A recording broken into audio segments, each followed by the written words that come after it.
Price ஆண்டவராகிய இயேசு கிறிஸ்துவ நாமத்தினாலே இந்த காலை வேளையிலே உங்களை சந்திப்பதில் மிகுந்த சந்தோஷம் அடைகிறேன். கர்த்தர் உங்கள் யாவரையும் ஆசீர்வதிப்பாராக.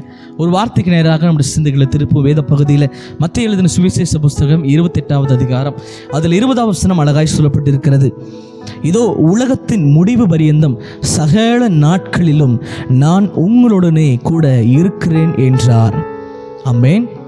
ஏசுப்பா உங்களை பார்த்து தான் சொல்றாரு, உலகத்தின் முடிவு பரியந்தம், உன்னுடைய மரண பரியந்தம் தேவன் உன்னோடு கூட இருக்கிறார்.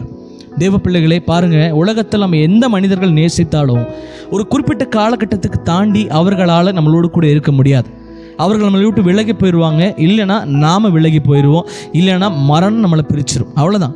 ஒரு கணவன் மனைவியாகவே இருந்தாலுமே, எவ்வளோ வருடங்களாக நம்ம வாழ்ந்தாலுமே, ஒரு குறிப்பிட்ட நாட்களுக்கு பின்பதாக அப்படியே நம்ம உலகத்தை விட்டு பிரிந்து போகும்பொழுது நிச்சயமாக யாராக இருந்தாலும் உலகத்தை சொல்லுவாங்க இல்லையா, யாராக இருந்தாலும் என்னைக்காக இருந்தாலும் ஒரு நாள் பிரிஞ்சு போய் தான் ஆகணும், வேறு வழியே கிடையாது.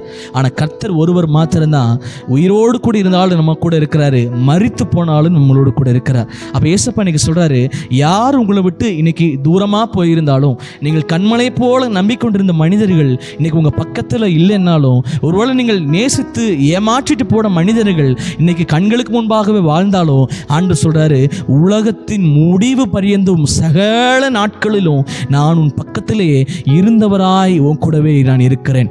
அது ரொம்ப கஷ்டமான விஷயம் இல்லையா? ஆரம்பத்தில் இருந்தது போலவே நம்ம கூட கடைசி வரைக்கும் இருக்கிறது.